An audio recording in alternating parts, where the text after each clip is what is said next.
అమూల్య ఎవరైతే ఉన్నారో సో అమ్మాయి ఆత్మహత్య చేసుకోవడానికి గల కారణం నెల రోజులైతున్నా కూడా ప్రభుత్వం పట్టించుకోలేదు, అటు పోలీస్ వ్యవస్థ కూడా పట్టించుకోలేదు. సో వాళ్ళ పేరెంట్స్ అందరూ వచ్చి కూడా ఇప్పుడు ప్రెస్ మీట్ పెట్టారు, మీరు ముందలుండి ఇదంతా కూడా నడిపించారు. సో ఏం న్యాయం జరగాలని చెప్పి డిమాండ్ చేస్తున్నారు.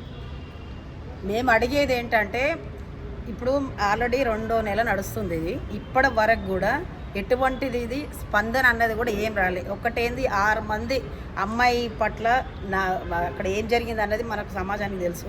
ఇప్పుడు అందులో 3 అరెస్ట్ చేసిరు, ఇంకా 3 అరెస్ట్ చేయలేదు. ఒకటి.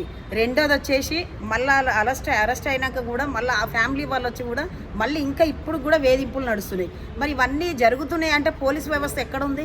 పోలీస్ వ్యవస్థ కూడా వాళ్ళ భయం అనేది కూడా ఉండాలి కదా. అది ఇట్లా జరిగిందమ్మా, వాళ్ళ ఇంట్లో ఆల్రెడీ పాప చనిపోయింది, మళ్ళీ ఇంకా ఏంది ఇవన్నీ గొడవలు అని చెప్పేసి వాళ్ళు కూర్చోబెట్టి ఇంతవరకు కూడా మాట్లాడడం లేదు, ఏం లేదు.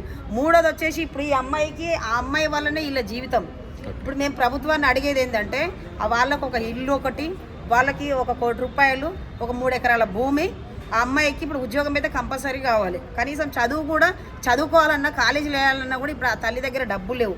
అవి కూడా గవర్నమెంట్ బాధ్యత తీసుకొని ఇప్పటికైనా జరిగింది అమ్మాయి పట్ల ఇప్పటికైనా స్పందించి, ఇప్పుడు హోమ్ మినిస్టర్ లేరు, ఆ హోమ్ మినిస్టర్ కూడా వస్తే కనీసం ఆ బాధననే చెప్పుకుంటుండే కదా.